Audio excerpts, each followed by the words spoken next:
Okay, so I'm going to talk a bit about this recent phenomenon called Twitch Plays Pokemon. Um, if you don't know about it, there will be a link in the description box. Please check it out. It's pretty ridiculous. It's actually kind of one of the more ridiculous things that I've ever seen in a long time. Uh, the first time that I saw it was probably this Sunday, so it was on day 11. Um, And I will say, on day 11, they've been playing straight like since then. So since like I don't know, like 2 weeks ago, pretty much, they've been playing nonstop. So they've been playing for I don't know, whatever the hell 11 times 24 is, 240 plus 24, math. They've been playing for that amount of hours straight. And of course, the people have been rotating out of this. Um, so there's new people in there all the time. Anyways, I found out my friend were there, and we're just a little high and just watching TV, and he puts this thing on, and at first I'm like, well, what the fuck is this? Because it's Red, the main character, literally just bouncing around, and they're trying to surf. That's what we can think of.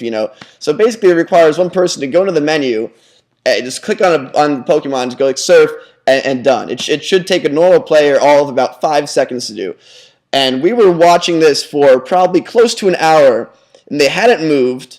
And we're sitting there, and I'm looking at it, and I'm like, are you serious? Certainly, my friend, like, you've been watching this, for how many days?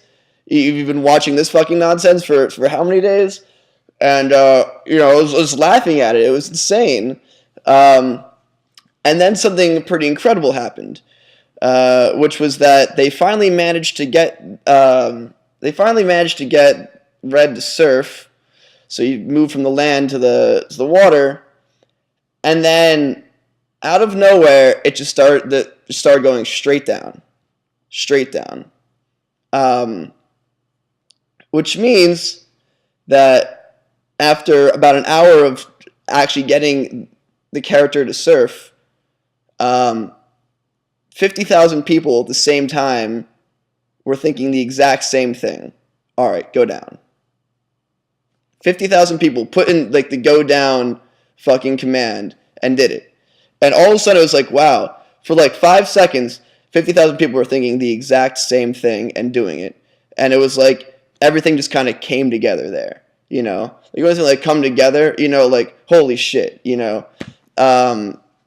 And I was like, this is actually pretty incredible when you come to think about it. Because essentially what you have is absolute chaos, but chaos that has progress as well. I mean, you're literally thinking about how ridiculous this sounds, and I mean, it is quite ridiculous, and how long it takes to do a simple, easy task. You should take 5 seconds to do. You would think that the game would never progress, would never go anywhere. That they would still be stuck in the early parts of the game, banging against walls, which they were doing for quite some time. I mean, just it took them, I don't know, a few days or something like that, just to catch the first Pokemon, or it took them the whole day to catch a Pokemon. Just the amount of time, the amount of coordination it takes just to lower its health down to this and throw a Pokeball at it, it's pretty hard. Like, how could you not? Maybe you'd kill her, maybe you'd run away, or you'd fuck it up somehow, or you would die in the process. It was pretty difficult. That was an achievement for them, and everyone got happy about that.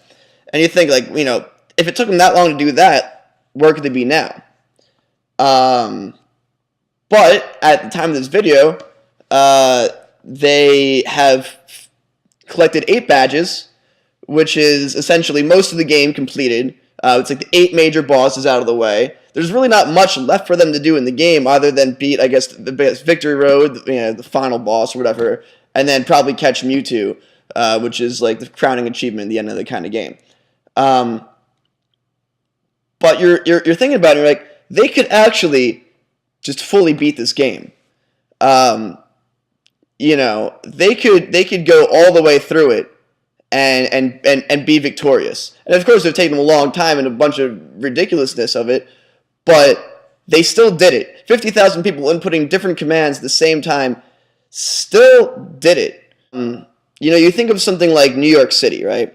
And like I came to like, the thought a while ago, and I was just like, it's truly incredible that everyone in New York City gets fed, right? Millions of people live there, um, and they all manage to eat every day. I mean, maybe not all of them, whatever. But they most of them manage to eat every day, and this has been happening for 200 years, kind of a thing. And you're thinking it, and it's like, how does everyone get fed? You know, and of course they all do, and there's different people that are bringing food in, but no one's controlling it, right? There's no one at the top making sure that the food gets to the right places. This gets here. I mean, there's certain people who coordinate things and make it easier, but at the end of the day, it's millions of people all acting on their own, all doing different things. Some of them actively fighting against each other. Some people stealing food from each other. Some of them sabotaging things and competing against each other. And just like there is in the game, and everyone gets fed, and it's mind-boggling. Now, like in the game, for example, there's like people on 4chan and trolls and shit like that who are trying to like actively like kind of ruin the game and make it hard for people. And so you're thinking like, this is a game where people are fighting against each other. Some people are competing, some people are fighting against each other. Everyone wants to go different directions. Some people want to go in certain ways and other ways, and yet they've made it through most of the game, and they've actually done it. And it just kind of blows my mind that it's happening. That it's real. It's almost like it's truly an example of collective conscious made manifest. As ridiculous as it sounds, coming from a bunch of people playing Pokemon at the same time, it goes beyond just like simple social experiment, and it has evolved into something I think that's far beyond that. I mean, honestly, I think it's an example of one of the greatest paradigm shifts since the internet itself, where regardless of whether more games are started and they do more online games like this, looking at it, it's like 50,000 people have kind of coalesced and become one organism. And not even 50,000 people, that's just at a particular time. People come and go. So, there could be hundreds of thousands of people that are playing this, that leave and come back, but are essentially one organism. You've got an organism, you could say, that has 200,000 separate consciousnesses, identities or ideas or beliefs. Everyone's completely different. And it's trying to take in all this information at once and create something out of it. It's almost like the opposite of a hive mind. Instead of one person that controls everything, it's everything controlling one person. And I mean, when you think about it that way, it's truly incredible. It's truly incredible that we have kind of created something like this. It almost reminds me of an Arthur C. Clarke book, Childhood's End, if anyone's ever read it. Basically, it's a book about a lot of things, but kind of towards the end of the book, humanity has reached utopia, essentially. Everyone is equal, and there's no crime or war, or poverty or anything like that. They've basically reached the height of, you could say, evolution. There's really, in terms of like human welfare, there's nowhere else to go. And what starts to happen is children start being born with this kind of telepathic ability, where they're able to kind of zone out of their own identities and consciousness and almost merge into this like greater consciousness. And the end is kind of really fucked up. Like all these kids just like start zoning out and like not talking to anybody, and like somebody realizes what's going on, and they all start to like ascend, basically. They all just basically merge into each other and become this like super entity, and kind of just ascend off the planet, because they've surpassed their human potential. and have become something new, like this just new conscious entity. And then all the old humans are sitting around being like, well, the fuck now. But that being said, Twitch Plays Pokemon, as ridiculous as it sounds, is almost representative of a new human evolution in a strange way. And people are learning, you know. I mean, I was just watching the other day, and they were, like fighting in Giovanni's gym, and I was kind of surprised at how well they were doing and how they were actually coordinating attacks, and things were kind of coming together despite the chaotic randomness. Things were coming together, and they're fighting trainers and doing stuff. There's even like one trainer after they finished was like wow, you know, you truly possess harmony or something like that. And I couldn't help myself because I'm like, you know, this designed for one, you know how ridiculous that is. I'm not gonna explain it. But I mean, even simple things like, like running away and stuff like that from monsters, they've gotten really good at that. I mean, there's a lot of times we're just going up and down. Like once again, go to the surf thing where they're trying to surf. They didn't want to fight any of the monsters; they just ran away from all of them. But it was just kind of amazing that they were learning. They were actually evolving as a group.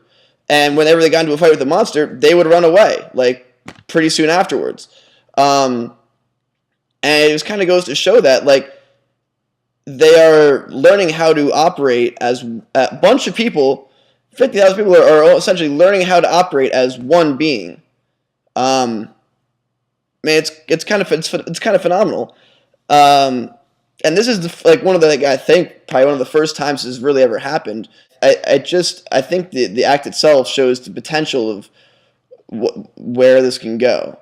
I mean, something as simple as, let's say, now they're just playing a game, but let's say you play like another Pokemon game, and you had a specific objective in mind. So, instead of just like, all right, what do we do now? But the game was started with like, all right, your point is to get from point A to point B as fast as possible. It'd be interesting to see how fast they could do it. Like how fast could they get from point A to point B? How well could they work together with everyone inputting commands and trying to talk to each other all at the same time? Then, once again, people could get better at this. If people were to do this constantly and do a lot of these kinds of things, who knows? There could be a large portion of people, a growing number of people, hundreds of thousands even, who are developing abilities to kind of put themselves in this digital world with all these other people and act as a single organism. I mean, it's bizarre. I'm incredibly interested to see how this develops and where it goes and what this kind of implies. What's going to come of it. I won't waste a bunch of your time. I'll probably waste like 15 minutes of your life. But just to kind of closing, like a friend and I were kind of watching, and we were sitting there the other day, and like, we're looking at it, and there's all these people that are playing, but we realize that we're just kind of, at the end of the day, human beings. We're just these people. We come and go, and we're not that like individually important. And looking at this game, you see like the individual people who are playing are really unimportant in a strange way. They're just, they're just these kind of like flicks of the mind. They're almost like electric sparks in your brain that are just kind of telling you to go one way or the other. Not to say that a single person can't fuck up everything. I mean, there's certain ledge incidents that people kind of remember where a single person can pretty much fuck up everything, which has a say on society as well, that everyone's trying to do something and one person can fuck it up. It's a bit hard. It's much easier for one person to fuck up everything than it is for one person to make everything incredibly good. More fun society things. But at the end of the day, these 50,000 people, these like 50,000 faceless individuals who are all operating, really unimportant in their own sense, as an individual, put together, they come together and create this thing. And I think that's kind of profound. So I'll sign off there.